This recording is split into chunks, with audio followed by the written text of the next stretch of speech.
приемный қабылдау бөлмесі мысалы қараңыз, сіз дені сау адам ретінде сіз өзіңіз емін еркін екінші жаққа бүйтіп көтеріліп мына қабылдау бөлмесі екенін біле аласыз. А біз неге біле алмаймыз? Себебі дейтін мынау мәлімет дейтін общий халыққа арналған мәлімет қой. Ол сіз дейтін енді осында басшы ретінде жұмыс жасап тұр, сізге дейтін бұл тақтайшаның қажеті қаншалықты? Солай емес пе? Бұл қарапайым халыққа келген халыққа қабылдау бөлмесі табу үшін арналған тақтайша, дұрыс па? Қате ма әлде? Жоқ, әдейі анаған тақтайша төменде. Жоқ, мен мынаны айтып отырмын. Сізге мына тақтайша. Мына тақтайша жөнінде алатын болсақ, сам элемент. Мына тақтайша сізге арналған ба, әлде халыққа арналған ба? Соны айтыңызшы. Халыққа арналған. Халыққа арналған, мен де халықтың бірімін, неге маған жаза алмаған? Бізге ондай не келген жоқ. Бізге айтылғаны Қазір көреміз. Мына екінші этажда жоқ. Мына екінші этажда жоқ. Бізге прям бит. Мынау не есік мысалы? Бухгалтерия. Бухгалтерия. Біз бухгалтерия екенін қайдан білеміз? Иіскеп білеміз ба? Оның ақшаның иісін білеміз ба? Қайдан білеміз біз? Дәл солай тоже. Бізде информация бай келді. Мен де түсіндірейін да, Айбек. Жоқ, мен білемін сіздің информацияңыз қандай екенін. Төменде Жоқ, екінші этаж. Қазір көреміз де төменде.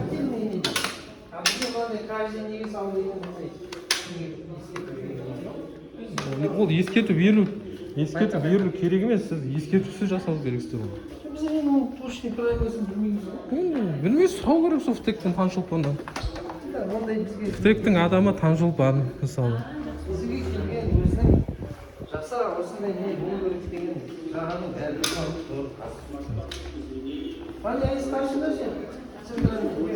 Жоқ, мысалы мына, мына қараңыз, мына жерді алайық. Мына тактилы плитка келіп тұр да. Мына жерде мына былай келіп тұр.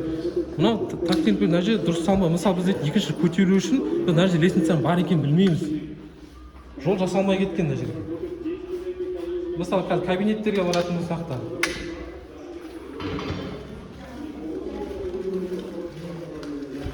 Айналада кабинеттер бар ма мысалы?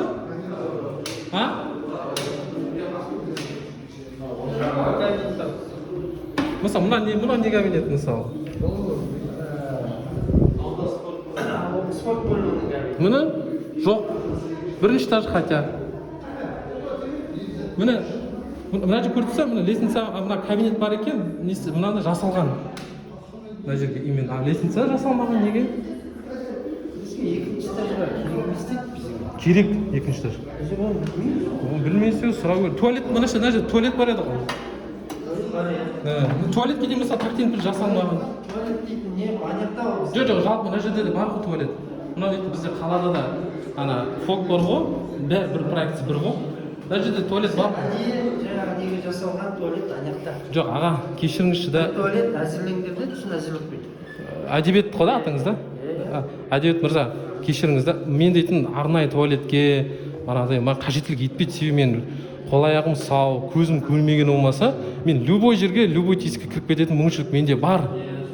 Сондықтан мен сіздер қандай бағанағыдай жерге, қай жерге бара алатын мүмкіншілік болса, мен де тура сондай мүмкіншілік жасау керек. Я түсінемін, мүмкін дейтін арбада отырған азаматшаларға мүмкін екінші көтерілу қиын болар.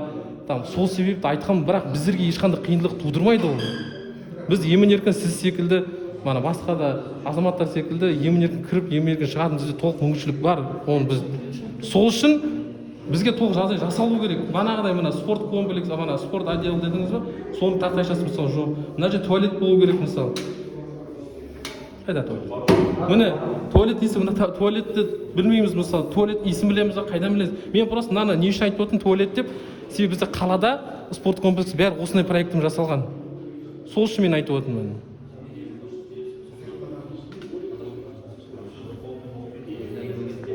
Мына лестница мысалы Таңшолпан өзің қарада ВТЭК-те жасайсың, көресің ертең. Қарашы, мына лестница тұр, ана лестницаның жанында не тастамаған. Туалет бар, туалеттің жанында жоқ. Мына жақта не емес пе? Спорт зал ма бірдеңе еді ғой? Я, тіке.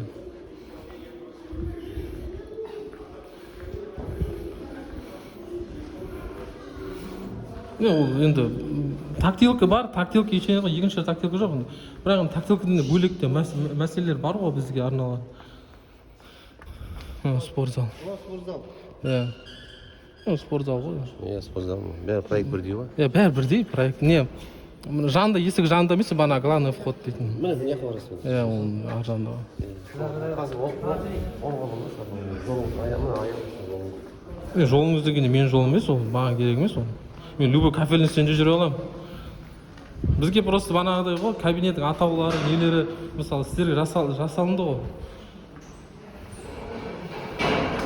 Мына жаңадан салынған мекеме неше 2022-де ғой да? Иә. 2022 деді ғой.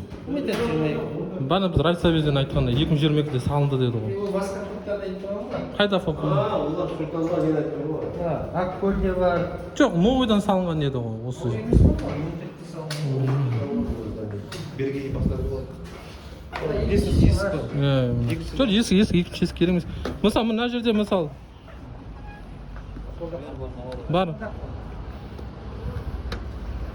Мына қараңыздар, мында мына неге дұрыс емес деп жатырмын, себебі алдында да ана ескертетін не жоқ, мысалы осылай кетіп жатады да ұзыннан түседі мына. Тоқтау белгісі жоқ. Сосын мына жерде мысалы мен дейтін, иә, мысалы мен мына жерде біз тұрамыз да, әңгіме айтып тұрамыз, там адам болғасын істейміз ғой. Мына лестницаның бойы негізі полностью мына былай болу керек. Себебі мына лестница, иә, мына жерге не істегенде құлап кетпейтін мүмкіншілік болу керек та. И тура сол арақтан келатқанда да сондай болу керек та. негізі мына жерде есіктің алдында мына қолмен сізге мына жерде Мен ол жерде айтқан болар. регламент работает жаңағы Не мынау? Жұмыс уақыты. Бұл атауымыз біздің мемлекеттің. Оқылмайды ғой вообще. Сол жаққа сезілмейді. Біздер миссия жасаған.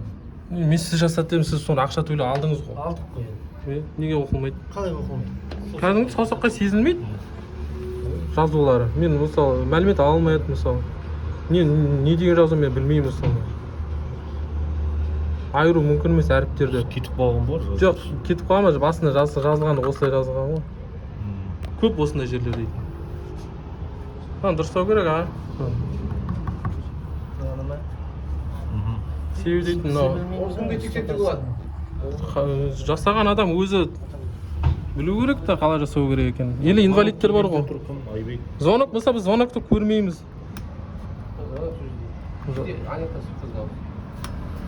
Охранға кететін ғой. Мен охран жасамайды оны. Сыртта Міне енді жасады. Сосын қараңыздар, график работа дейсіздер да, көзі көрмейді соқырға дейтін. Сонда біз дейтін, мына жерде біз қолымыз мына жерге тиеді ғой. Неге ол мына жерде тұр?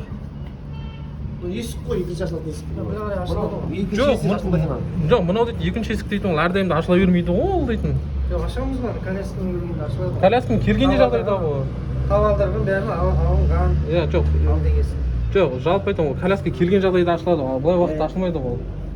Мысалы, соқыр дейтін сондай мына екінші ереже бойынша есікті ашыруға бола ма ереже бойынша негізі көзі көрмейтін, жоқ, көзі көрмейтін адамның қолы жететін жерде тұру керек ереже бойынша. Ол қол жететін жерде не? Мына жер міне. Мынаның бәрін бар ғой. Мынаның бәрін орнатқан біздер емес. Ана әдейі алып келген кісі бар ғой. Прям өлшеп, ана қай сантиметр біздер білмейміз ғой. Сол өзінің жабыстырып кеткені. Жоқ, енді емес жабыстырған. оны сіз дейтін таба алмайсыз енді. Мен телефоны бар ма? Жоқ, сөйлесе алған жағдайда да ол дейтін сізге қазір активный работа бәрі қабылдап қойғаннан ол сізге дейтін істемейді. Жоқ, бәрін қондырып кеткен солар ғой, біздер емес қой. Мал дейді, ау? Келген кісі. Иә. Ана звуковой информатор ғой. Қойшы. Приветствуем вас в здании Курмангазинской районной детско-юношеской спортивной школы. Кабинет директора школы расположен на втором этаже. Дыбыс хабарламасы, информатор. Аға, қараңызшы міне. Сіз Курмангазы ауданының балалар жасөспірімдер спорт мектебінің ғимаратына қош келдіңіз. Мектеп басшысының кабинеті екінші қабатта. Вот дұрыс па, қараңызшы. Приветствуем вас в здании Курмангазинской районной детско-юношеской спортивной школы. Кабинет директора школы расположен на втором этаже. Міне қараңыз, жақсы. Мынау бұл не дейді? Мына дыбыс иә, звуковой информатор дейді. асты жоқ, нажмите кнопку ниже дейді. екі кнопка Вот. басқа қазақша жоқ. Сіз Курмангазы Ой, мынау ауданының осы балалар жасөспірімдер спорт мектебінің ғимаратына қош келдіңіз. Қош келдіңіз. Мектеп басшысының кабинеті екінші қабатта. Қой мынау ұят аға. Мынау дейтін. Приветствуем вас в здании Курмангазинской районной детско-юношеской спортивной школы. Кабинет директора школы расположен на втором этаже. Тыңдашы, мынау енді. Жоқ, қазақшаның әріптерін кеміту ғой, қараңызшы енді. Жоқ, сіз өзіңіз дейтін. Өзіңізге ұятпайсыз ба мынау дейтін. Өзіңіз қалай ойлайсыз ал? Жоқ, қалай ойлағанда. Мына тыңдашы. Сіз Курмангазы ауданының балалар жасөспірімдер спорт мектебінің ғимаратына қош келдіңіз. Мектеп басшысының кабинеті екінші қабатта. Приветствуем вас в здании Курмангазинской районной детско-юношеской спортивной школы. Кабинет директора школы расположен на втором этаже. Ол дейтін, мынау дейтін, сіз постоянно қосылып тұру кересіз қой. Сіз Курмангазы ауданының балалар жасөспірімдер. Негізі қосылып тұру керек, бірақ қосылып тұрмайды өкінішке орай. Ол солай, ол түсінікті нәрсе. Мынау не? Есік қой бұлар ашайын. Солай аға. Анау енді дейтін ол әрдайым да қосылып тұрмайды, просто қазір мен келгесіп қосып қойып тұрса, ол не так түсінікті нәрсе ғой. Жоқ, біздер мына Мысалы, қараңызшы аға, ана екінші КБТ деп тұр, жақсы, оны өзгерту керек, дұрыстап жазу керек басқа дикторге. Бұл жерде бар ғой, не бар? Схема. Қарайсыз ба? жаңа кабинеттер туралы ғой. Мынау біздің не мынау несі? Схемасы. Мекеменің схемасы қай кабинет қажет екен? Жоқ, мысалы қараңызшы. Жоқ, мынау да оқылмайды, схемасы вообще сезілмейді. Мына қараңыз, саусақпен даже сезілмейді. Қалай кетіп жатыр, біз білмейміз ғой бұны. Схемасы мынау төбеде жазу мекеменің аты жөнін толықтайды. Мынауды айтып тұрмын ғой. Осыдан басқа оқыңызшы. Оқылмайды деймін аға, оқылмайды. Нүкте, бірақ дейтін әріп дейтін қандай әріп екенін айыру мүмкін емес. Мысалы сіздер дейтін. Мынау әріп 5 сонда мынау? Нүкте болып тұр, просто білмеймін енді. Саусаққа дейтін айыру мүмкін емес. Мысалы мен сізге қалай түсіндірейін. Краскасы бітіп жатқан принтер болады ғой, қағаз шығарасыз тұр, краскасы бітіп жатқан принтерден. Сол кезде қалай қағаз, қалай оқи аласыздар? Оқу мүмкін емес қой. Саусаққа ощущение бар, бірақ деген әрбір қате болып тұр ма? Әрбір сезілмейді, әрбірін айыру мүмкін емес. Түсініксіз. Мысалы мен сізге айтып отырмын ғой, краскасы бітіп жатқан принтер қағаз шығарасыз тұр ғой. Сол кезде оқи алмайсыздар ғой сіздер. Хотя әріптер тұрады. Бәрі солай болып тұр осында. Бәрі сондай. Мынау оқушымен көресіз, орынбасар дейтін кабинет. жоқ, мынау жоқ вообще білмеймін. Мынау мысалы әріптер не әріптер мынау? Айтып отырмын аға, мен сізге тағы да айтайын, мынау оқу мүмкін емес, ана бір-біріне дейтін әріптер қалай анық емес та, сосын барып нүктелер бір-біріне жақын болып кеткен. Түсініксіз нүкте қалай не? Мына графикасы вообще. Енді оны өзімізді осылай әкеліп өздері қондырды енді. Қашан қондырдың аны? Алдағы жыл онда ма? Алдағы жыл онда. Ол бір жылдан асып кетсе енді ол дейтін по-любому қайтып келіп дұрыстамайды ғой. Звондап айтамыз ғой телефон. Звондап айтқан толық жоқ одан. Осы жасаламыз біз. Неге ескертпейміз? Жоқ, сіз ескертесіз, бірақ акт выполнен работу. Что за бардак? Акт выполнен работу. Бізде осыған не шығардық қой, финансовый процессын жаңа. Жоқ, енді жақсы, оны шығардыңыздар ғой, бірақ ақшасы төленді. Бір жылдан астам уақыт өтіп кетті. Болды, сіздер оны қайттан жариялау керек. Мемлекеттің ақшасын 2 рет жою, жұмсау деген осы анау информатор, вообще бесполезный информатор. Қабатта, мен жақсы екінші қабатқа барайын ал жақсы. Бұны айтты ғой ма екінші қабатта деп. Екінші қабатқа қалай барамын мысалы мен айтқан жерде? Жатқана енді Ол кісілер қалай болып тұр? Ну не?